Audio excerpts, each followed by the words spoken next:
السلام علیکم ورحمۃ اللہ وبرکاتہ۔ سامعین و ناظرین، یہ میرے ساتھ چھوٹے معصوم بچے کھڑے ہوئے ہیں، ان سے آج مسنون دعائیں سنتے ہیں۔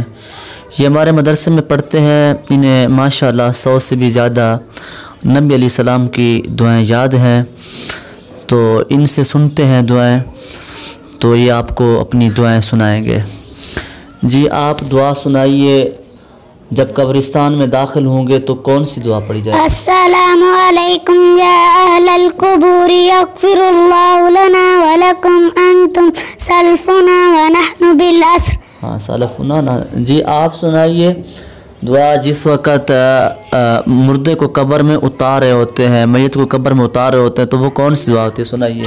بسم اللہ و باللہ علی ملت رسول اللہ۔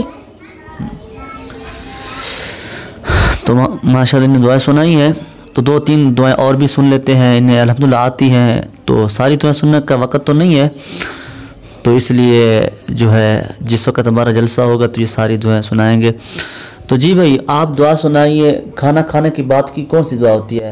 کھانا کھانے کے بعد کی دعا الحمدللہ الذی اطعمنا وسقانا وجعلنا من المسلمین۔ ہاں بھائی آپ دعا سنائیں، جو ہے نیند سے اٹھنے کی دعا۔ سننے کی دعا اللہم بسمک اموت واحیا۔ نیند سے اٹھنے کی دعا سنائیں، یہ تو سونے کی دعا سنائی آپ نے، جس وقت سو کر اٹھا جاتا ہے۔ الحمدللہ الذی احیانا بعد ما اماتنا والیہ النشور۔ ماشاءاللہ۔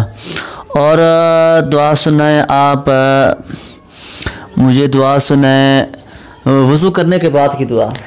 وضو کے بعد کی دعا، وضو کے درمیان کی دعا؟ ہاں نہیں، وضو کے بعد کی دعا سنا دیں۔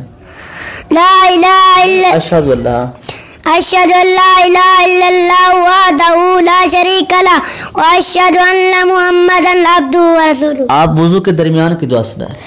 اللہم اغفر لی ذنبی ووسع لی فی داری لی فی رزقی، اللہم اجعلنی من التوابین واجعلنی من المتطہرین۔ اللہ تعالیٰ آپ کو خوش رکھے۔ بچوں نے دعائیں سنائی ہیں، اللہ تعالیٰ کی ذات انہیں حافظ عالم قاری بنائے۔